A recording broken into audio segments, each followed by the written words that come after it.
4.03 average. A&M is 20-2. South Carolina is 18-2, but you might as well hit the reset button tonight. They're both 0-0. SEC play starts right now, and it's a first pitch swinging ground ball off the bat of Kiana Jones. Coco Woolley couldn't handle it, and South Carolina said base runners would be hard to come by tonight. They get one immediately on one swing of the bat, courtesy of an early error. Yeah, something you definitely don't want to start the game doing. We talked about clean defense and what we expect. The Aggies getting an E on the board early. So with a runner on to start off, Riley Blampede comes to the plate with that 4.03 average.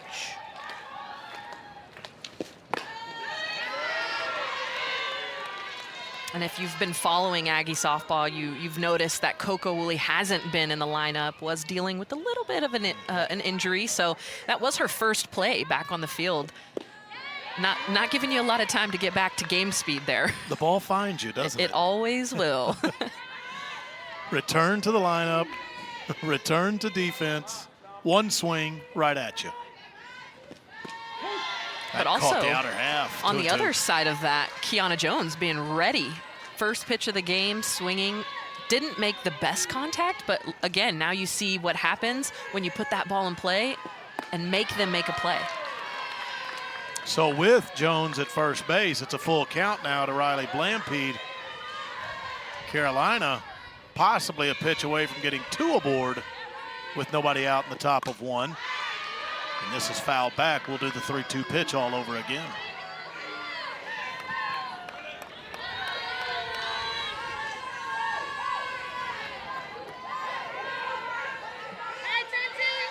Emily Kennedy back to work, and that's low, so a walk after an error.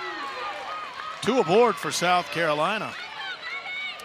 It's going to be one of the keys of the game for Emily Kennedy, as it has been all season, and it's to limit those free passes. She got into quite a bit of trouble last season, and that's something that they really wanted to focus on, is how can I take control in the circle and really limit those free passes. But again, after an error, that's the last thing you need. Outside on the first pitch to Jen Cummings.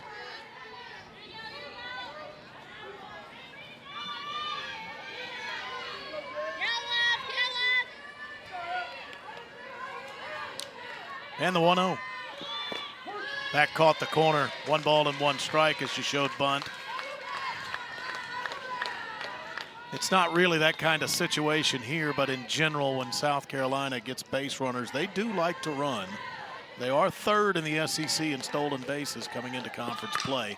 And the bunt is laid down. Kennedy will bare hand and flip to Trinity Cannon at first base. 1 out, but a couple of Gamecocks in scoring position in the top of the first. Textbook softball, that's what Carolina's all about. They play the game the way it's supposed to be played. They get a runner on, they move them over. But how about the defense by Emily Kennedy? First base, Trinity Cannon was anchored back at the base so she could receive that throw. Lefty covering some ground.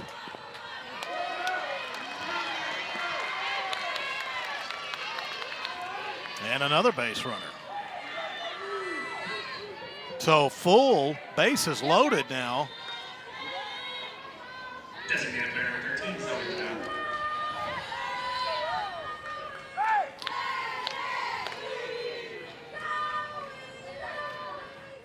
One out, bases loaded now. After an error, a walk, and a hit batter.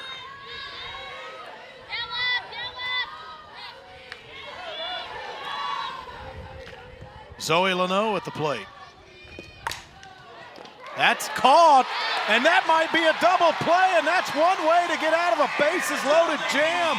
Wiggins caught the line drive just above the turf and then went to Cannon to complete the double play.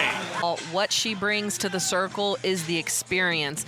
She's been here, done that. I mean, she got her undergrad at Stanford. She knows a little bit about the brains behind the operations, but she's got to rely on her defense to make clean plays to get a 0 in that error column. So Fodder will face the Aggie lineup that starts with Coco Woolley. Woolley from the left side, back in the lineup after missing the last 6 games due to injury. A welcome addition back into the lineup, hitting .385 is Woolley. Followed by Jazz Hill at .444, then Trinity Cannon, .382. And the high averages really keep running on down the Aggie lineup. Yeah, just a casual 400. Yeah. No big deal. Yeah. I mean, even the 6th spot, Allie Enright, .460. Swing and a miss, and it's a 1-2.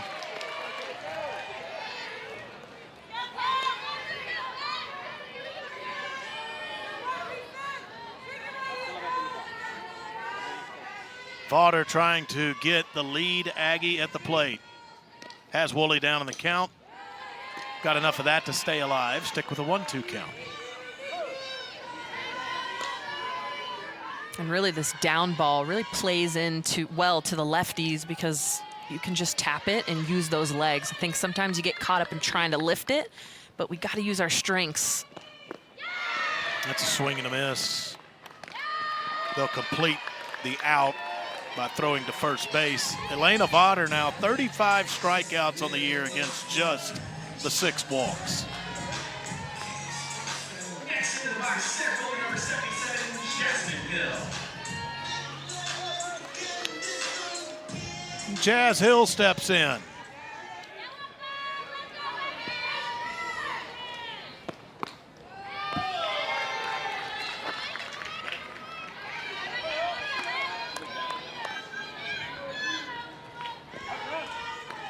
Hill with the 7 home runs.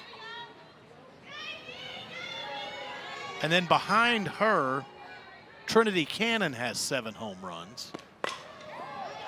So it is Hill and Cannon that tie for the lead in the SEC in homers. And they'll bat back-to-back here in the A&M lineup.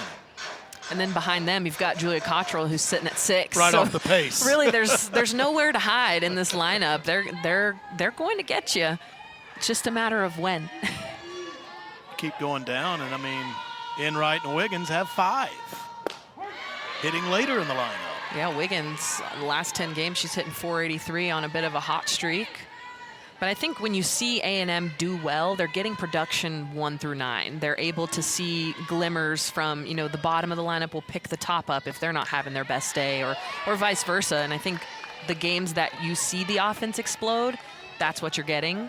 And when you see those tight games, it's maybe them pressing a little bit, putting too much pressure on themselves, waiting for the game for it to just all click for them. And it 1 through 9 production and explosive. I would categorize them as an explosive offense, absolutely. Call strike 3, and Jazz Hill is a strikeout looking. Fodder has struck out 2 Aggies to start. Let me tell you, it's going to be an interesting night for the Aggie offense. And this pitch right here for Elena Vodder, the drop ball, she knows where to place it, how to make it move. She's been in the game. This is her 5th year in college. She knows her body. She knows her pitches. She knows how to make them break. She's masterful in her spots. And it doesn't always have to be power. You can play that velocity game and trick them. Maybe throw a down ball, seems a little bit slower, then bring it up, stretch their eyes a little bit. Cannon to left field. It will not fall. Diving catch by Kiana Jones. A&M 3 up, 3 down in the first. Carolina threatened in their half of the first, but neither team with anything across. And on to the second we go. And off to a 20-2 start and a number 19 ranking this year. Made the NCAAs every season when she was the head coach at Arizona State. Came here to A&M, and the year before Tricia Ford got here, A&M was 6-18 in the SEC. And Tori, she got them to a very respectable 500, 12-12 in the SEC last year. You get the feeling they're expecting to be better this year in the league. Oh, absolutely. From day one, I think you could tell that it was a culture shift. And even from the outside looking in, she will tell you, Coach Ford will tell you her expectations, and she will tell you when the girls aren't, living up to that expectation. She's very vocal about what she wants and what she expects out of them. Walk here to Denver Bryant.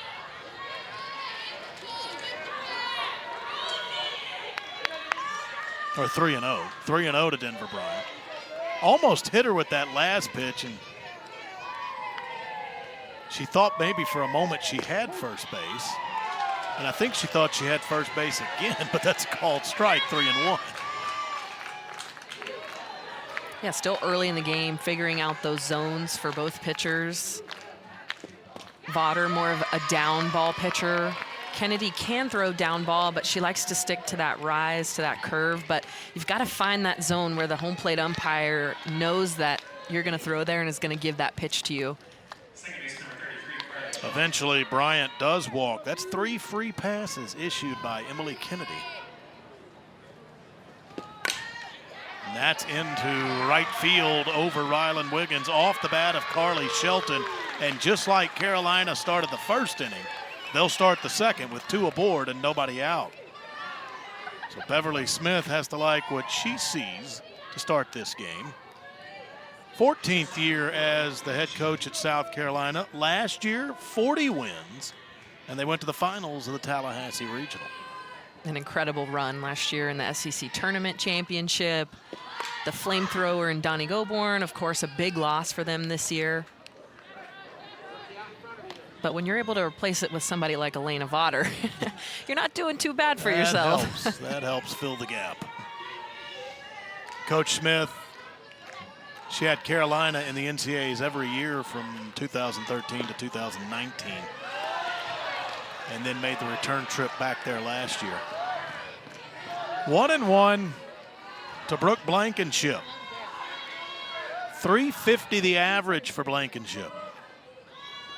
Showing bunt, that's fouled toward the Carolina dugout. Now there's 2 strikes on her. So Emily Kennedy has been dominant up until conference play. For the second straight inning, though, she will have to work out of a jam. A double play helped her out of it in the first.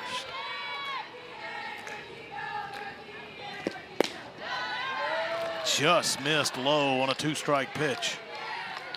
A little bit of deja vu happening here. First and second, tries to lay down a sac bunt.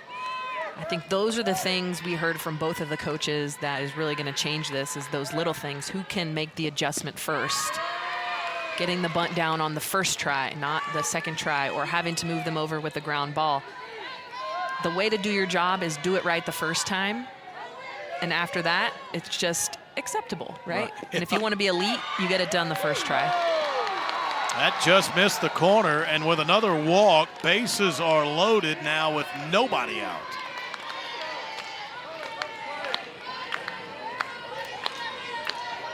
And we're going to see Coach Ford and coming out to Tricia the Ford, circle. she handles the pitchers as well. Bit more quiet, didn't really know how to spark that fire, and now I feel like you really feel that fire coming to life.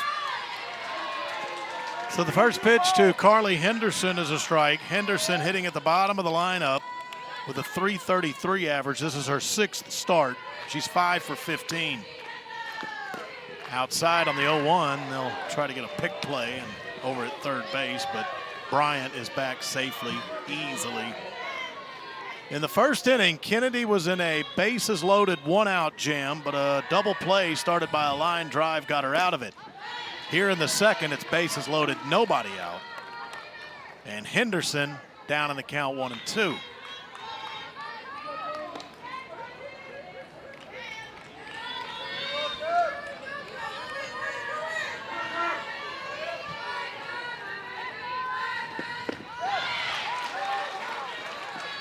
Swing and a miss and got her. So there's 1 down as she tries to work out of the jam. Huge out, especially because of who's coming up to the plate next. Kiana Jones, obviously their hottest hitter, hitting that .403 right now. Not somebody you want to see with the bases loaded with only 1 out. There's a lot of ways to score here, Will. First pitch, swing and a miss, inside. So the Aggies made a big play to get out of the first inning. Emily Kennedy is going to ask the defense to come up big here in the top of 2.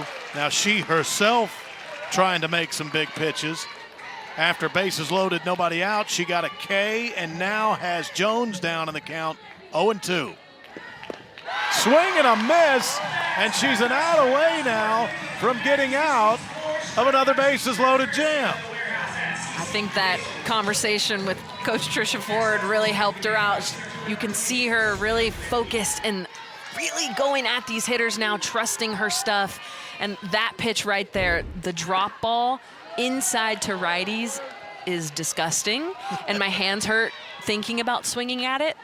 So I know it looks 10 times more disgusting. As that's really what it is from the box. You can tell they're just swinging through it, barely getting a clip of it, sending it down left field. That is such a hard pitch because of how far it sweeps across the plate. Oh, and not to mention it's got a little bit of drop there at the end. Jones couldn't find it, struck out swinging.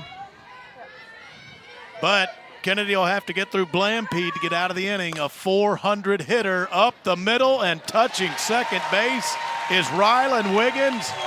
And for 2 straight innings, this time in here on the A&M campus.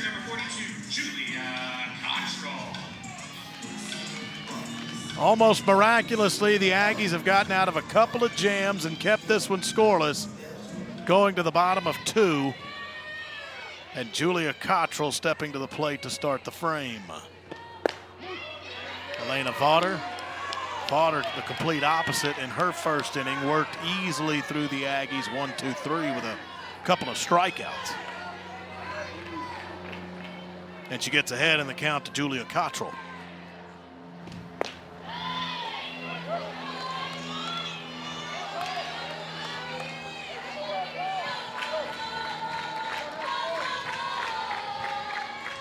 Cottrell has now started 200 career college softball games. Or I should say, played in. So it's 200 games in college she's played in the Oklahoma State transfer. So between Stillwater and here in College Station, that's a lot of veteran leadership. It's a lot of games, a lot of college softball. The same could be said for Jazz Hill, who transferred to A&M from Arizona State. So both Cottrell and Hill in the last A&M game reached the 200 mark as far as games played in their collegiate career. I think we'll see a lot of that too throughout this season, specifically because this group of 5th years was the freshman class that came in when COVID hit. So this is kind of the last group of COVID kids, as they like to call them, which I will say makes it a little bit easier on us just in terms of scouting and trying to decide, okay, are they a COVID player or are they just a graduate student? Well, that's once you looked at rosters, it could say junior on the roster per se. That is hit well. That's going to go foul, but I mean crushed toward the A&M bullpen in left field. But with that, I mean, in the past, you could look at the roster and see a junior, but you really wouldn't know how much eligibility they have exactly, left. Yeah, that's where it becomes what a little does bit junior difficult. mean here? Junior 1 or junior 2? Yeah, and senior didn't necessarily mean this was your final year. So Julia Cottrell earns a walk after ripping one foul deep over the wall. Will now walk, and the Aggies get a leadoff base runner.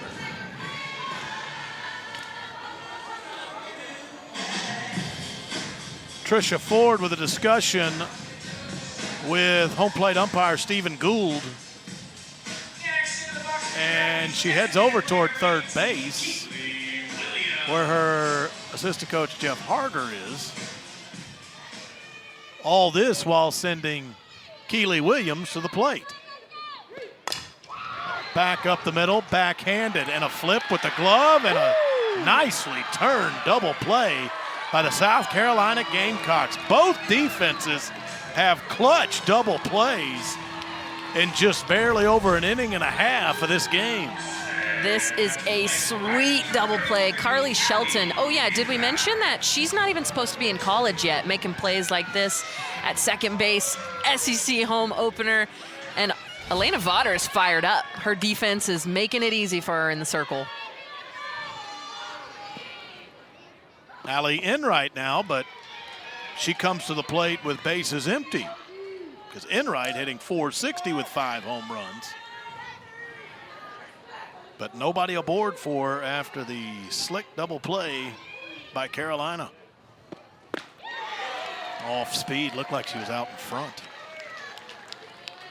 Man, that was a beautiful double play. I can't stop thinking about it. It was so smooth.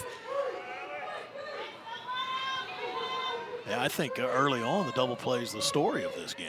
Yeah, absolutely. A&M getting one in the first inning. Of course, South Carolina just getting their first as well. But the middles, Carly Shelton and Brooke Blankenship, are going to be bad news for SEC hitters this season. I mean, Brooke Blankenship, of course, we've seen her. She's been battle tested in the SEC, but Carly Shelton is supposed to be a senior in high school this year, graduated a year early to come and play with the Gamecocks.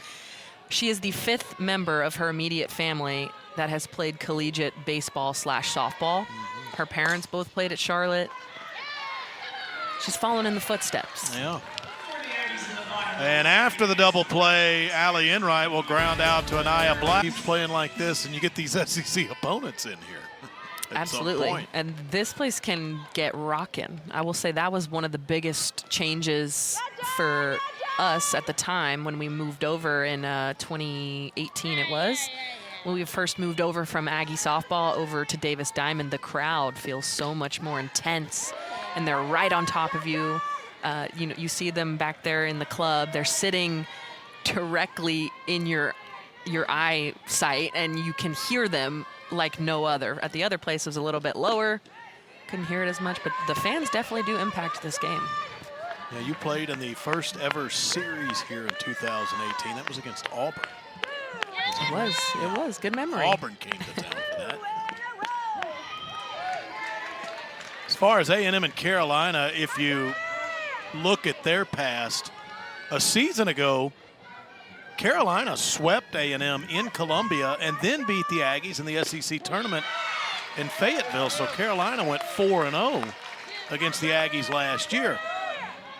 But you could also look at it like this. The last time Carolina came to Davis Diamond, 2021, they were swept.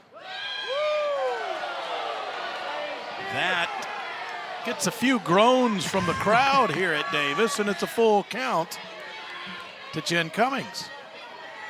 Yeah, I'm not really understanding the strike zone quite yet.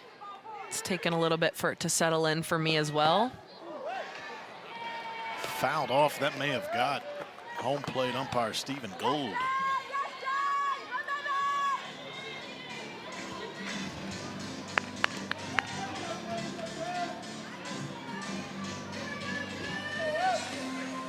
I believe he just told his third base umpire Scott Mayer, I'm okay, let's continue, and we will. Another full count pitch. That's a call, strike 3. Emily Kennedy gets the leadoff hitter with a K. Kennedy now 3 strikeouts. What a big time pitch for Emily Kennedy. Goes to that curveball, gets called for a ball, goes immediately back to it, brings it in just a centimeter, and gets the K looking on Cummings. Well, for Kennedy coming into tonight, she had the 84 strikeouts, which were second in the SEC, so she's up to 87 now with the 3 Ks. But entering this game, 21 of those were looking, which was first in the SEC, so that's her 22nd strikeout looking of an opposing hitter, and she faces Anaya Black. Has a 1-1 count. Black was hit by a pitch in the first inning.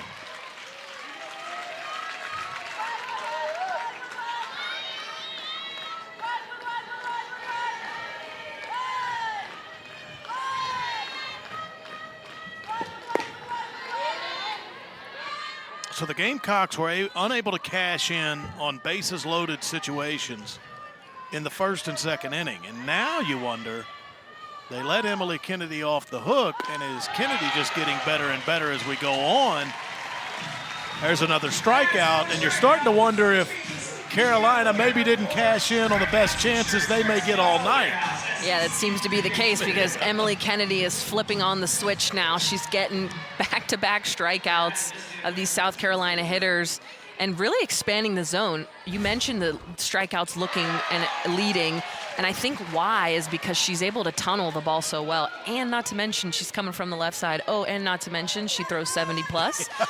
So when she throws that curveball, it gets in on your hand so quick, but then she changes it to a drop ball, and it just drops out of your barrel at the last second. And that just dropped foul off the bat of Zoe Leno. And once again, ahead of another hitter at 0-2.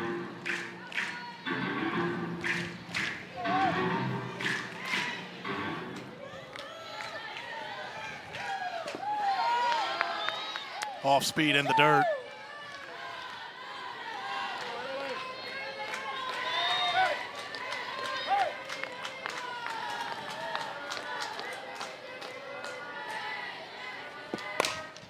It was Leno who was at the plate who hit the liner that started a double play to get the Aggies out of the first inning. And then in the second inning, to get out of the jam, Kennedy did a lot of the work herself. After the bases were loaded with nobody out, she went strikeout, strikeout, and ground ball. And an off speed that fooled Leno, and Kennedy is starting to do some work in this game, but Emily Kennedy has started to dominate. Elena Vaughter has faced the minimum through 2 innings. We are getting that pitcher's duel that we expected. Vaughter did allow a base runner in the bottom of 2, but a double play right after that still keeps her at the minimum. So Wiggins, hitting 7th, is up to start this frame. Ripped one off the third baseman, Denver Bryant. She recovers and throws out Wiggins. Now Wiggins is going to stand on first base and ask for a review of this play. She thought she beat the throw. First of all, hit it very hard. Yeah, that was a shot. And kudos to Denver Bryant for recovering and even making it that close. But, I mean, that's as close as they come right there, right? No, they got her. Yeah, I think so. I think when you look at those 2 angles, it would be tough to overturn. That would be my opinion. I agree. But I think I'm watching her run through this base right now, and I think she's more focused on calling herself safe than she is running through the base. Could be the difference right here. Your hands are up. You're stopping your speed a little bit when you pull out like that. You drive through that base, you run through. I think that may have been closer and may have gotten a different call from the umpire. But, man, kudos to Denver Bryant. That was a shot, and it looked like it was off of her shin or maybe her knee. But very, very quick. And to be able to recover, pick that up, and not to mention she picked it up with her hand, not her glove. So she eliminates another extra movement that wasn't necessary. And she makes the play as of now with the call on the field. As it stands, 1 down. Wiggins hasn't left the field yet. When you looked at that last replay that was really slowed down, the ball got to the glove in time. The squeeze came as Wiggins' foot hit the bag, which kind of makes it seem a little closer. But I always say when it's tough to tell on replay, usually they stick with the call on the field. Here is another look. That to me says just confirmed as an out at first base. And they've just confirmed the call out at first base.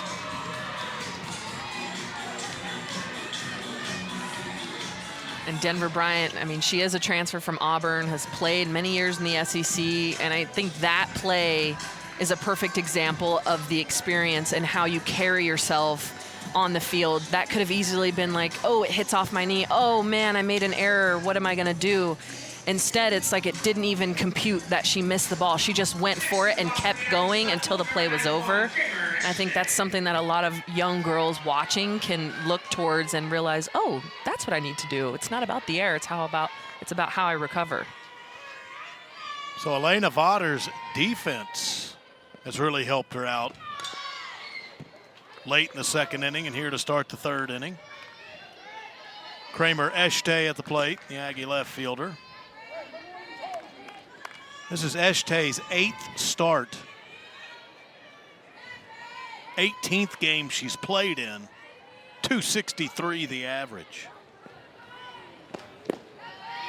Yeah, we talked about transfers a lot. Both of these teams have a lot of them. Eshtay is one of them as well. Came from Louisiana. It's as well as teammate Kylie Griffin. They came over together.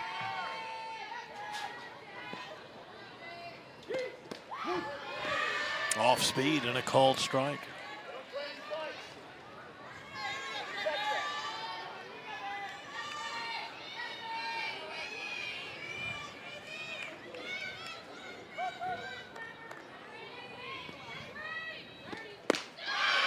Hard cut, but a swing and a miss.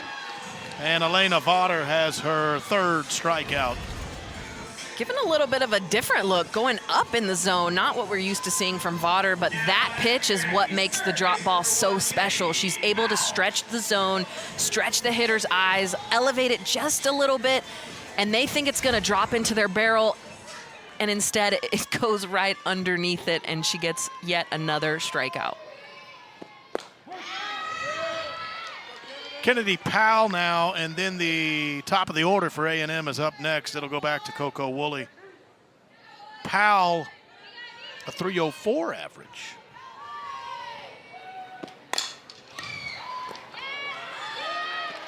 Carly Shelton will make the play, so still through 3 innings, Elena Vaughter has not allowed an Aggie hit. I feel with the South Carolina hitters because I don't want to hit that pitch either. I'm looking at it thinking, man, she's been working on that all off season, and I can tell. Wasn't as confident with it last season, but if she can throw it consistently, I think she's going to be one of the best in the nation this year. Leading the nation in wins right now with 10 of them. There's a strike to Denver Bryant. So that's the story, and really the question at this moment is Carolina had bases loaded and less than 2 outs in each of the first 2 innings off Kennedy.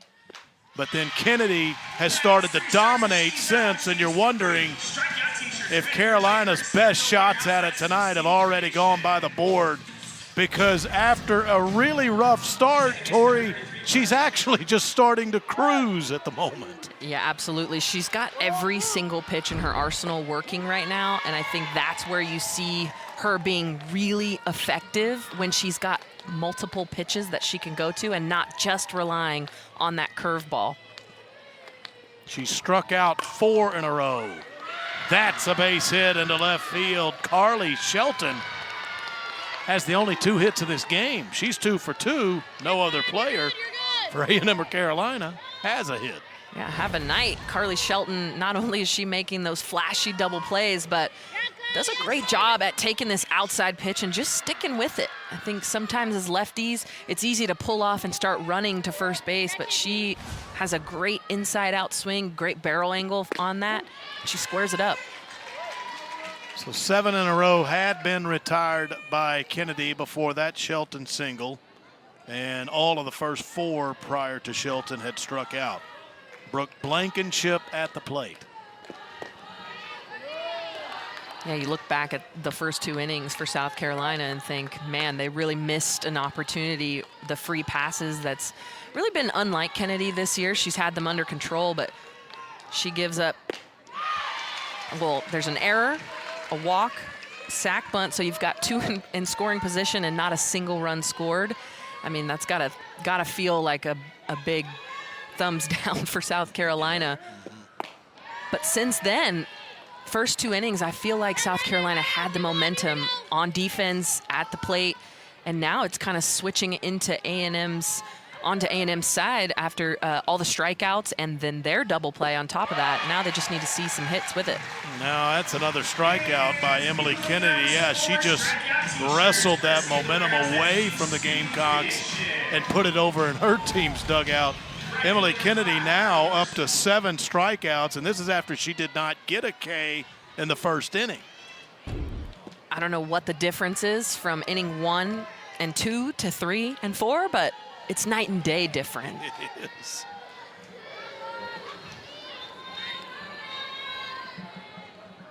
Carly Henderson trying to turn the lineup over, keep the inning going, and get it back to the top of the order with a base runner at first. The count is 2-0 to Henderson, who is one of Kennedy's strikeouts tonight. She struck out swinging in the 2nd inning. That's opposite field. That's a base hit. Both of the Gamecocks to get hits in this inning lefties that went opposite field. So they've got 2 aboard again. And it's the top of the order coming up. Sticking to a game plan. Henderson did a great job at laying off of the inside pitch because she knew she was hunting this outside one. Again, that drop ball that just sinks off a little bit.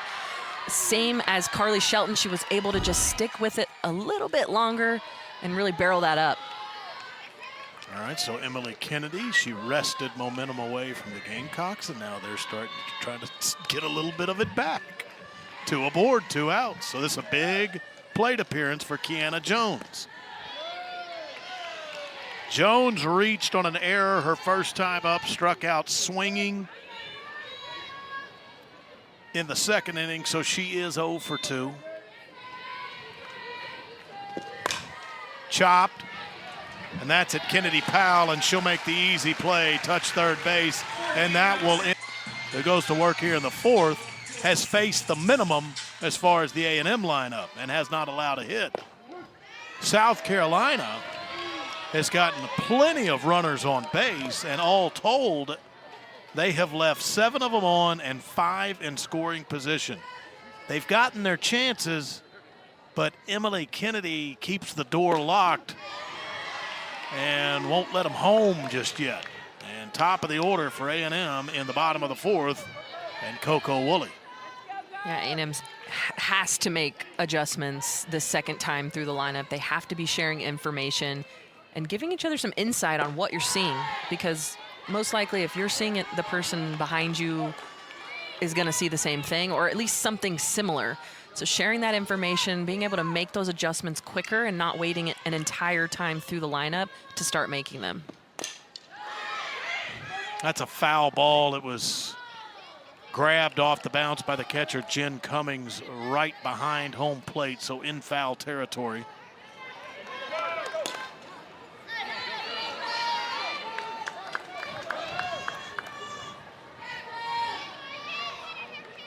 Vaughter has been efficient. 3 strikeouts the first time through the A&M lineup. All she's allowed is a walk back in the second inning. Now this is down the line. That just goes foul.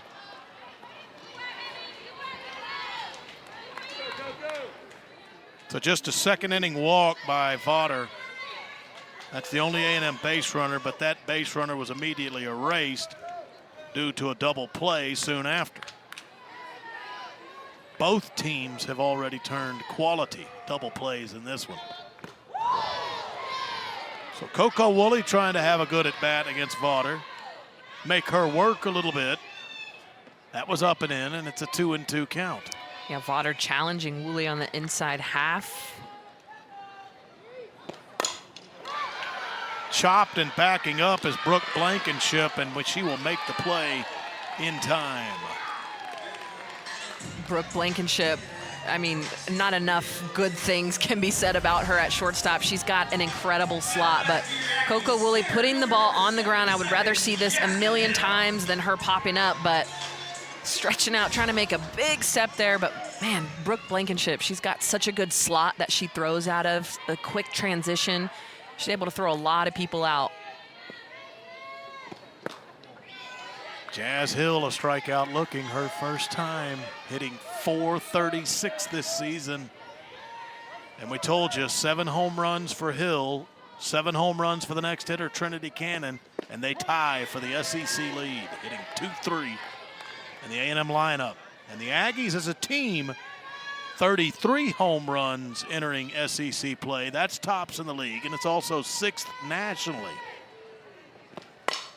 That is ripped. That's a fair ball. Down the line, Jazz Hill will get the Aggies' first hit of the night as she rips a double.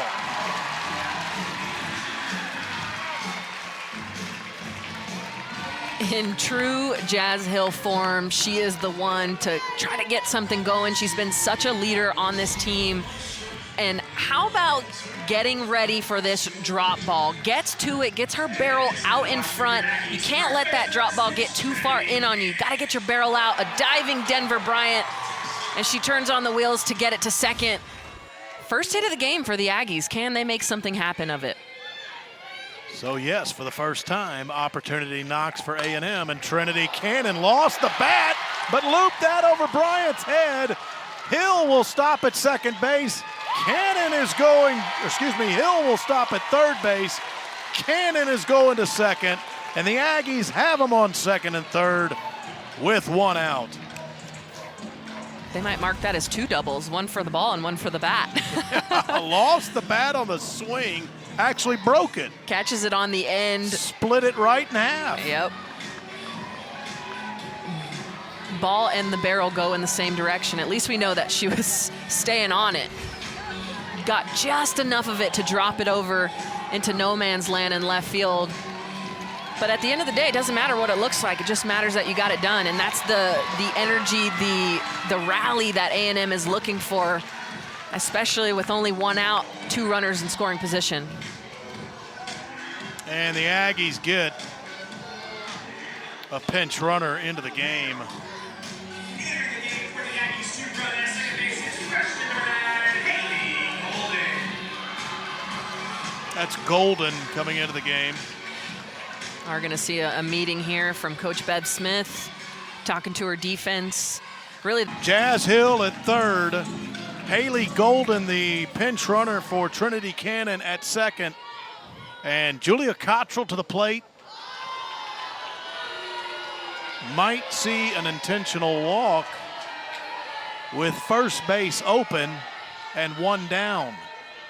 It would create an opportunity at a double play ball to get you out of the inning. If you walk Julia Cottrell, and that's exactly what they'll do. That's ball 3. They'll need to throw 1 more. yeah, not a bad decision here considering your 3 biggest hitters are 1, 2, 3 in this inning. And then after that, you've got Keely Williams. Not as much pop, more of a contact hitter, but Coach Ford calls her the silent assassin. Well, she can create a loud roar at Davis Diamond here. Touché. If she can come through with a base hit.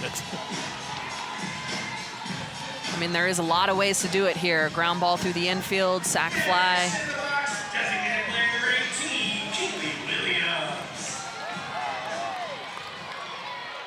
Well, said they could get a double play ball with the bases loaded and 1 out, and it was Williams who bounced into the double play earlier. Ground ball at first. There's 1 out, not in time to get Williams, but there are 2 down, still with the bases loaded. It's exactly what you want if you're the Gamecocks. I mean, a simple ground ball to your first baseman who's already playing a little bit in. Jen Cummings tries to get a bang-bang play. Would have been the second one. Just gets in there safely. Keely Williams does have a little bit of speed. Here's Allie Enright. Enright, a fantastic start to the season.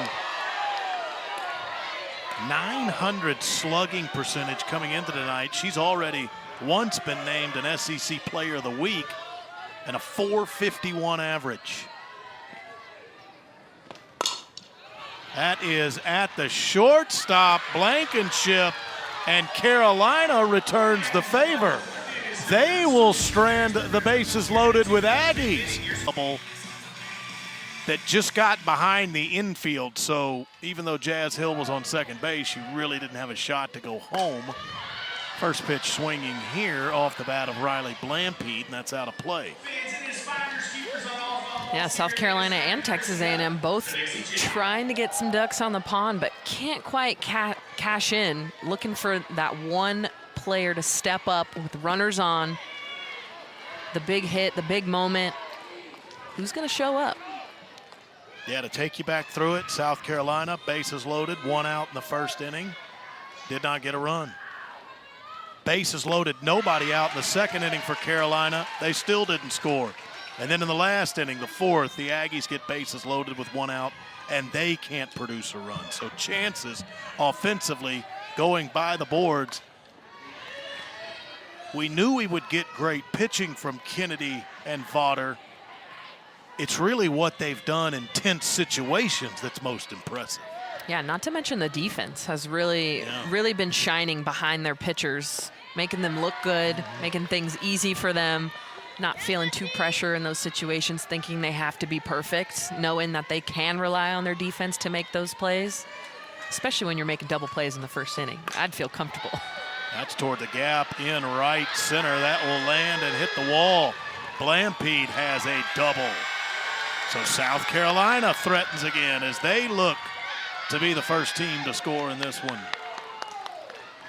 Yeah, Blampede, their best hitter, hitting at a 403 clip and has got such a big swing. She's got a big leg kick, and when she gets to that ball, she's got all of her backside balanced and behind the ball. She's able to crush that one to right center.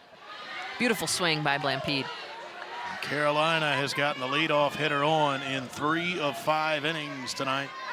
Blampede in scoring position. Jen Cummings at the plate. Cummings has put down a sacrifice bunt and also struck out looking. So 0 for 1 tonight.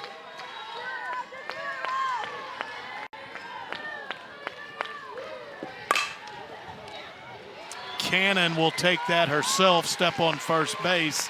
Somewhat of a productive at bat, though. It puts Blampede at third with less than 2 outs. It's just as good as a bunt, and you got to go back to the dugout thinking, I did my job. Tonight, Carolina has left 7 runners on base, 5 in scoring position.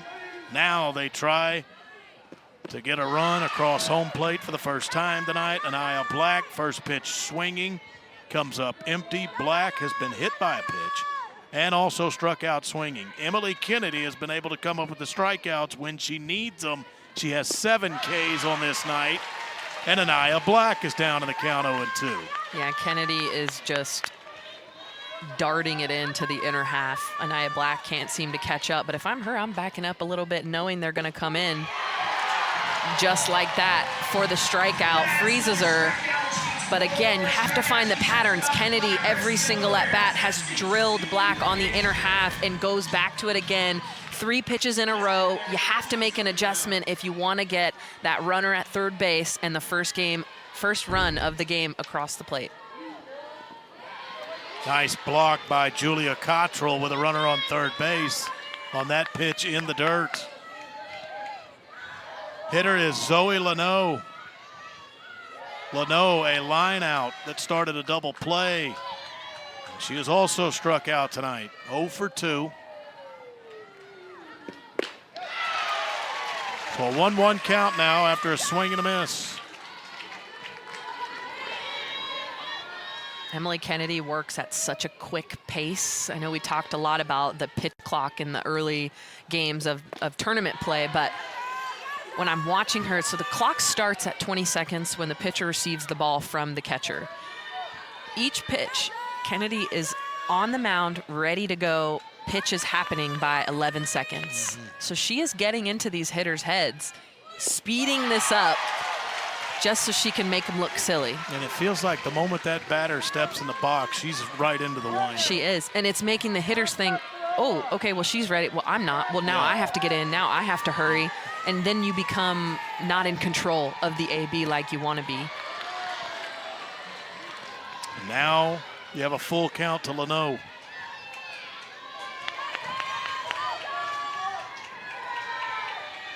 Leno hitting 167 on the season. Tonight she's making her 9th start. Kennedy went off speed to strike her out. She's dialed up 9 Ks, and she'll strand another Gamecock in scoring position. In the SEC opener, but Elena Vaughter, you look at her stats. Entering tonight, she's first in a lot of categories in D1. I think a lot of us watched her in her journey to the World Series last year, and of course, the big story was Nigeri Kennedy, but I don't think Nigeri Kennedy or Elena Vaughter are who they are without each other. And it goes to say a lot about how much complimenting pitchers can help. And now on this South Carolina staff, you look at Elena Vaughter and the help she has now, Sage Marjetko, who is a freshman, who comes in, throws a really heavy rise ball, or not heavy, but spinny rise ball, really relies on that rise ball, the up ball, and it really offsets Vaughter and it allows her to be who she is and feel a little bit more comfortable knowing that she doesn't have to take all the reins. And she has She faced the minimum in the first 3 innings. The Aggies loaded the bases in the last inning, but Vaughter then got a ground ball, 2 ground balls to end the inning. It was the first time A&M put up a real threat against her. Rylan Wiggins trying to hang in against her.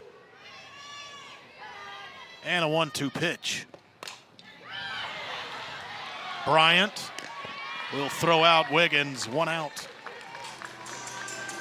Now Wiggins and Bryant having a little competition over there. Who can get a hit and who can make a play? Wiggins did have one of the hard hit balls, went off of Denver Bryant's leg in the 3rd inning. Gives her another one there. That one a little bit easier than the last one. A&M has only put the leadoff hitter on once tonight. That was back in the 2nd inning. Kramer Eshte at the plate. Told you earlier, Eshte making her 8th start of the year. 18th game she's played in. Right now, 5 for 20 on the year. Might have just gotten her 6th hit, and that's going to go to the wall after the diving effort by Blampede. Can't quite get there. Big double delivered by Kramer Eshte. The Aggies 3 hits tonight. They're all doubles.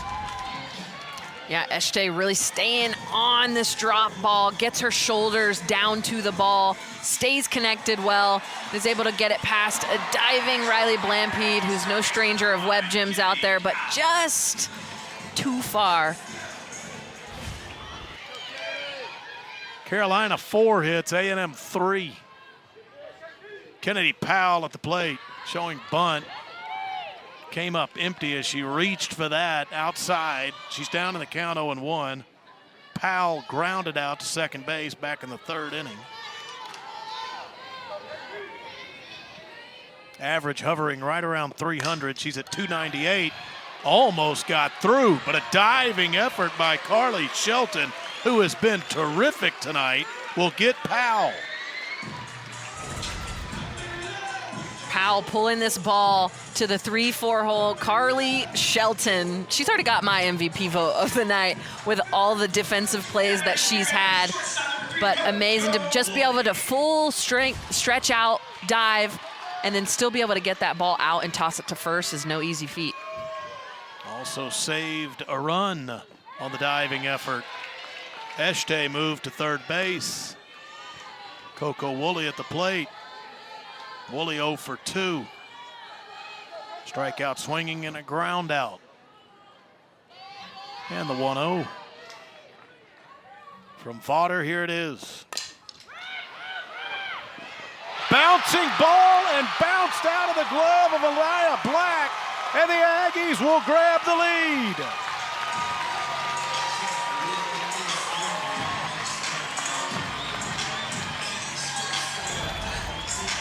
Coco Woolley putting the ball on the ground, using her legs. It's actually Jen Cummings there at first base.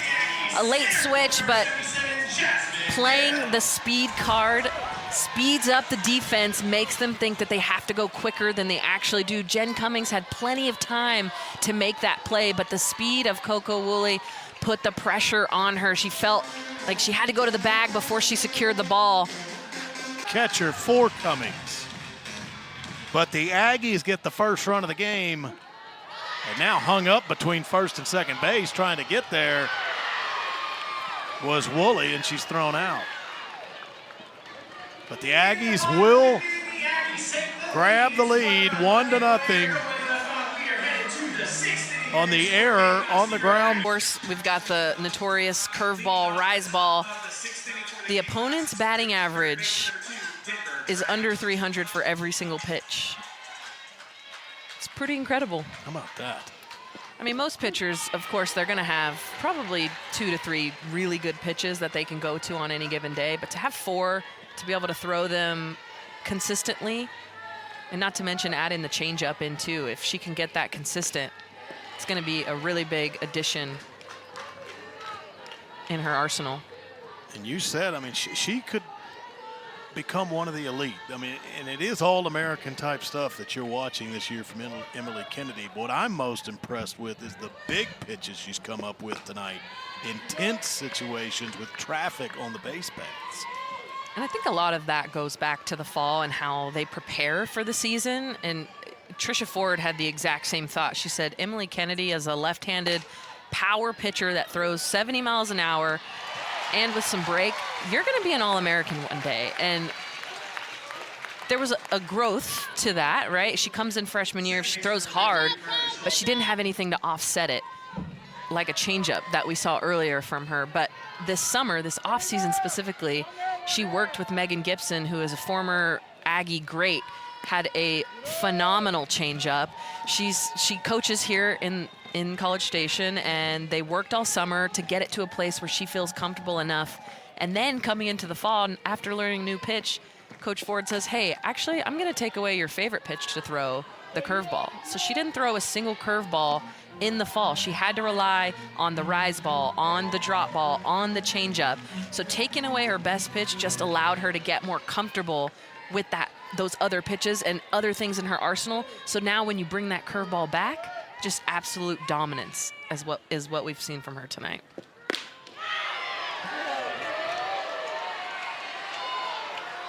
To start the inning, she got Denver Bryant. Now with Carly Shelton at the plate. Shelton has been her toughest out.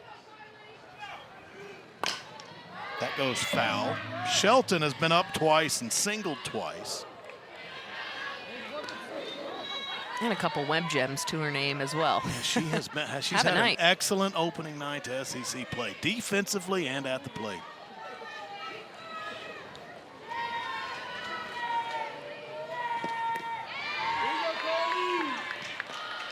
Shelton trying to work her way aboard with one out, has a full count now.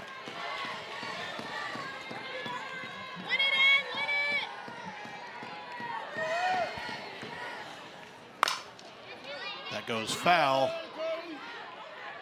Just off the bag at first base.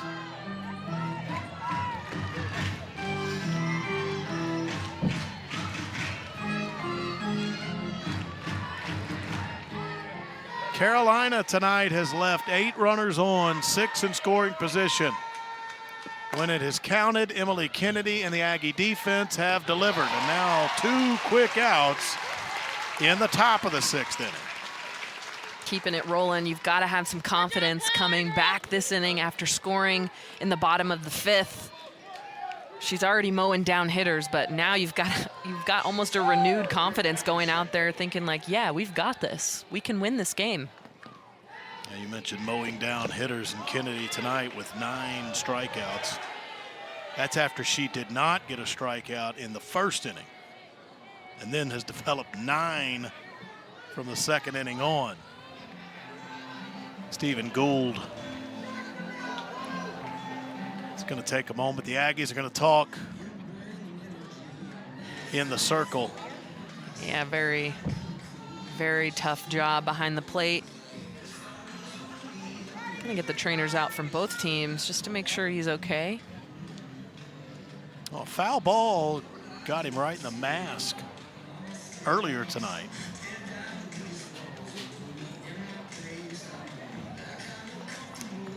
Yeah, you can tell it's very uncomfortable.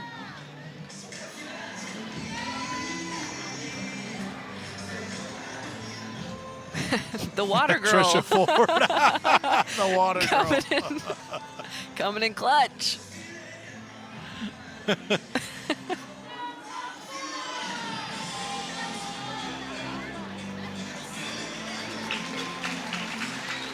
This is with Brooke Blankenship at the plate. And the foul ball has her down in the count 0-1.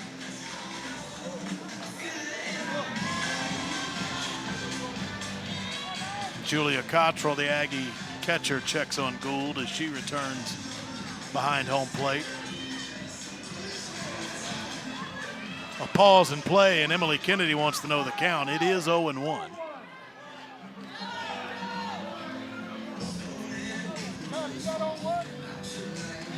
And I think they're confirming that, but Yeah, a lot of commotion. You know, you forget And Gould Short-term does, memory. yeah. Gould confirms it. It's 0-1.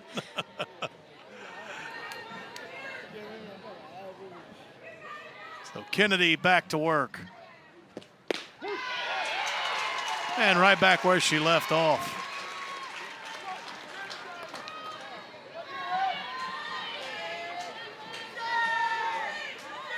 That's 100 pitches for her now after a grueling, taxing first 2 innings. She has really started to get on top of Just absolutely incredible. Jazz Hill leads off the bottom of 6. A&M looking for a little insurance if they can get it. Carolina would chase more than the 1 in the top of the 7th, but Carolina down just a run right now. Right field backing up, over her head, one hopping the wall. Jazz Hill a double to start the Aggie half of the 6th. Second double of the night for Jazz Hill. Jazz Hill spraying the field. Her first double was down the left field line, and this time she gets that shoulder down, gets nice posture over the plate, stays behind that ball. Wow, such a great swing. Sticks with it over the head of Carly Henderson out there in right field. Jazz Hill getting the momentum going for the Aggies yet again. So now it's 4 hits for A&M, all of them still doubles. Trinity Cannon does her job. The execution, getting it down the first pitch, the first try. That's something to celebrate. It's the little things. Being a good teammate. Trinity Cannon has power, but she knows what she needed to do there, and she moved the runner over. Julia Cottrell will try to get Jazz Hill home and give the Aggies much-needed insurance. Carolina in the top of the 7th. They'll have 9, 1, and 2 due up. Carly Henderson, Kiana Jones, and Riley Blampede. Two outs. Inside 2-0 to Julia Cottrell. Yeah, if you're Cottrell here, really, you're thinking keep it simple. Anything on the ground, up the middle, really, if you can barrel it up, most likely Jazz Hill is going to be able to score. With the power that Cottrell has. But if I'm her, when I'm in this situation, I'm always thinking, just get it to the grass, get it to the grass. Your body will put you in the right position if the mental is thinking the right thing. If you're thinking, oh, I just have to score her, you're not giving yourself a task, right? But now we see the experience of Julia Cottrell knowing that none of those pitches were the ones that she wanted to drive.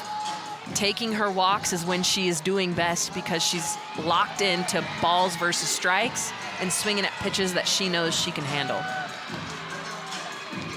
Pinch runner coming in for Julia Cottrell. Sav Price.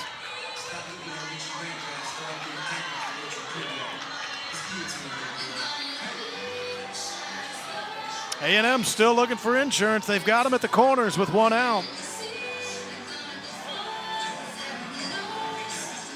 We just showed you, and you talked about it, the defense has just been phenomenal tonight for both teams.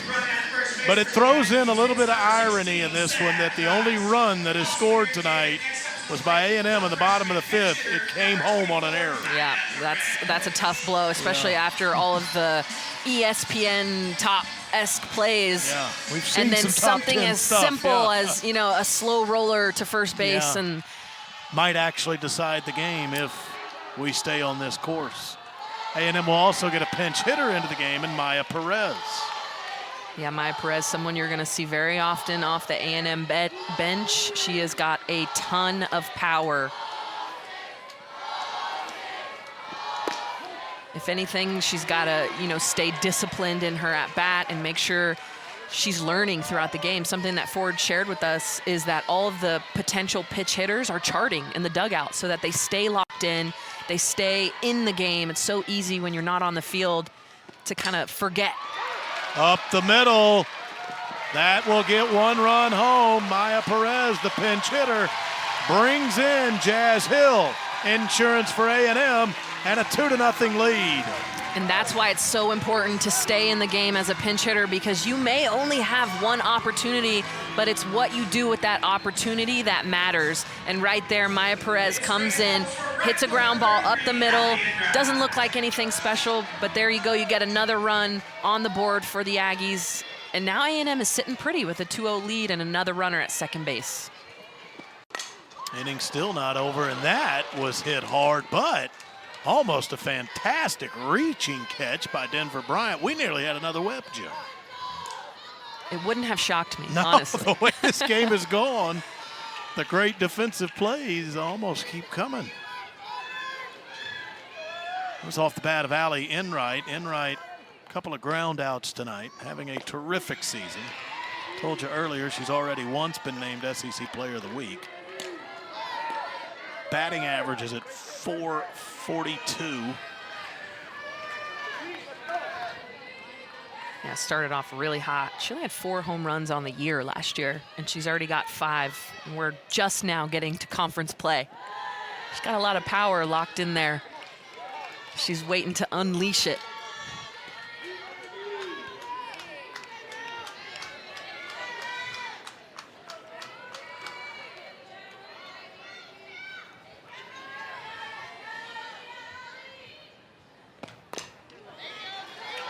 Fouled off her ankle. Ouch. Yeah. Sometimes you need more time to walk those off. Enright back in the box relatively quickly. Yeah, not with this pitch clock. They're speeding everybody up. That's a foul ball. Stick with 2 strikes. Yeah, so a bit of insurance is home. If Enright can deliver, that's more for the Aggies with Sav Price, the pinch runner at second base. It's going to be a tough play. Not going to get Enright. The ball got away, and Sav Price will score. More insurance for the Aggies. 2 home in the bottom of the 6th. 3-0 A&M.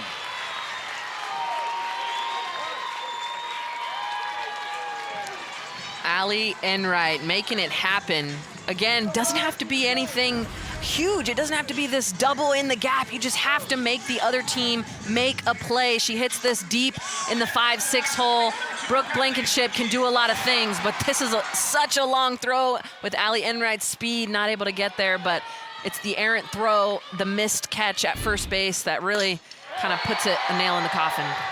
That's deep to right field, just shy of the track off the bat of Ryland Wiggins. Carly Henderson will make the catch, but the Aggies get it. Now the Aggies 3 outs away from getting to that all-important 1-0 record in the SEC. A&M came in 20-2. Carolina came in 18-2, as you see, both nationally ranked. But it's all reset button tonight. Everybody 0-0 in the SEC. Carolina not going silently. A double to start the inning by Carly Henderson. Carly Henderson hitting in the 9 spot, 2 for 3.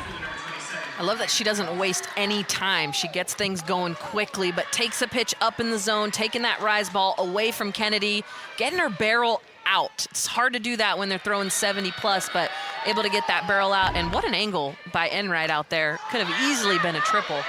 Foul territory off the bat of Kiana Jones. Julia Cottrell has it, 1 out.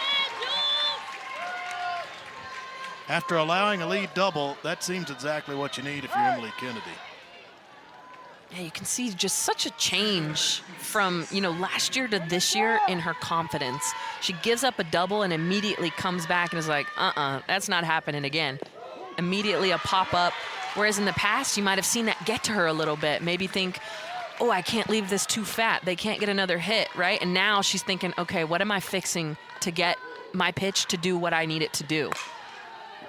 That is at Coco Woolley, 2 down. A&M and out away from grabbing a victory on the SEC's opening night.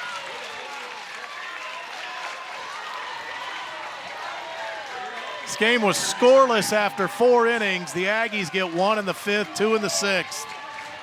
And the Aggies need One more out. Jen Cummings at the plate. Off speed and a called strike.